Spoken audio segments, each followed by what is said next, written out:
तो फ्रेंड, आज के वीडियो में हम लोग बात करेंगे कि मदरसा बोर्ड एजुकेशन बोर्ड जो है उसके लिए हेड मौलवी या इंचार्ज या फोकनिया वस्तनिया का जो फॉर्म फिल करने वाले 2023 उन बच्चों के लिए या उन अभिभावकों के लिए कुछ निर्देश दिया गया। इसके बाद ये आप देख पा रहे हैं कि ये ब्लिंक हो रहा है। 3/3/2023 को एक नोटिस जारी हुआ है हेड मौलवी या हेड मौलवी के जो इंचार्ज हैं फोकनिया और मौलवी वस्तनिया वाले बच्चों के लिए। इस पर आप जब क्लिक करेंगे तो आप एक प्रेस डाउनलोड होगा जिनमें आपको आसानी से कह रहा है कि बिहार राज्य मदरसा बोर्ड शिक्षा बोर्ड यानी बिहार राज्य मदरसा शिक्षा बोर्ड के संबंध प्रधान मौलवी मदरसे के द्वारा छात्र छात्राओं को वर्ग फोकनिया मौलवी 2023 में सम्मिलित होने हेतु ऑनलाइन परीक्षा फॉर्म भरने के संबंधित आवश्यक दिशा निर्देश, यानी कुछ बातें कही गई है जो आपको जानना बहुत ही जरूरी है। जैसे कि यहाँ पे आपको मैं दिखा रहा हूँ, आप हाईलाइट पे देख पा रहे हैं कि ऐसे छात्र जिनका पंजीयन गत वर्ष 2022 में संबंधित मदरसा के माध्यम से कराया गया वो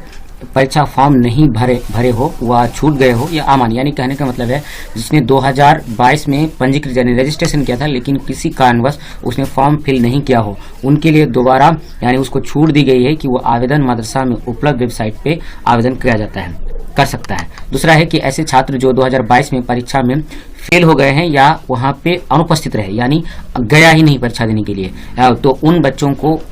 रजिस्ट्रेशन करने की जरूरत नहीं है, पुनः रजिस्ट्रेशन करने की कोई आवश्यकता नहीं है, वो डायरेक्ट फॉर्म फिल कर सकता है वेबसाइट में जाके। ये मदरसा बोर्ड की यानी हेड मास्टर की जिम्मेदारी है। आगे आपका तीसरा बिंदु है कि वह वर्ग मौलवी के परीक्षार्थी यानी पिछले साल में जो परीक्षा जब मौलवी की परीक्षा हो रहा था उनमें जो कुछ बच्चों को आर्ट्स यानी मौलवी या इस्लामियत में मदरसा जो फॉर्म भरा है लेकिन इस बार सोच रहा है कि मैं अलग स्ट्रीम से फॉर्म भरूंगा, चाहे उसके लिए मदरसा बोर्ड को पता है कि अलग स्ट्रीम होता है तो उसके फॉर्म भरेगा तो ये गलत माना जाएगा, त्रुटियुक्त माना जाएगा, यानी स्पष्ट कह रहा है यह परीक्षा अस्वीकार माना जाएगा। यानी अलग स्ट्रीम से पिछले साल आपने जो फॉर्म भरा है उसी के आधार पर ही आप क्या कर सकते हैं, फॉर्म भर सकते हैं, चाहे आर्ट्स मौलवी हो या इस्लामियत, है ना। चौथा इसका जो मेन पॉइंट है इनमें कहा गया है कि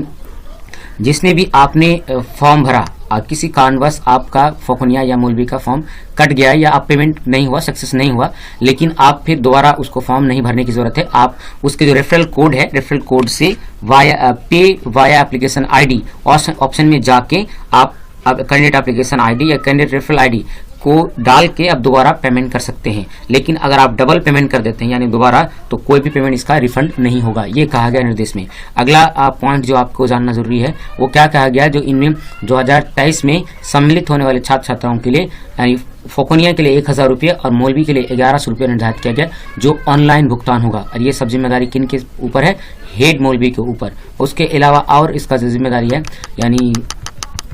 और इसका है कि जो है प्रत्येक मदरसा के प्रधान मौलवी को यह दायित्व होगा कि वो जो है कैंडिडेट फॉर्म भरे और फॉर्म अपलोड करे और दूसरा है कि उसमें हस्ताक्षर और मोहर होना अनिवार्य है, नहीं तो जो कार्यालय है उससे अस्वीकार माना जाएगा। ये अगला पॉइंट है। अगला पॉइंट यह भी है कि सभी मदरसा मौलवियों को यानी प्रधान मौलवियों को निर्देश दिया जाता है कि जो भी हो ये वेबसाइट को जांच करे, अगर कोई किसी वजह से त्रुटि हो जाता है वो जिम्मेदारी खुद मौलवी साहब ही होंगे। और ये है कि ये 20 मार्च 2023 तक इस सभी फॉर्म ऑनलाइन कार्यालय में वेबसाइट में आ जानी चाहिए ताकि आप क्या करें, बच्चों का भविष्य को सुनहरा कर सकते हैं। ये ओस्तानिया फोकनिया और मौलवी वाले बच्चों के लिए ये आवश्यक निर्देश था कि इसका फीस कितना है और ये कितना क्या क्या निर्देश है, फीस और निर्देश क्या क्या जरूरी है, इन सबों पे हम लोगों ने बात की। अगर कोई भी सुझाव हो या कोई भी आपकी क्यूरी हो, हमारे किसी रिलेटेड आप वीडियो मांग चाहते हैं तो आप क्या करें, हमारे कमेंट सेक्शन में कमेंट करें, इस तरह करके वीडियो आपको लाते रहेंगे।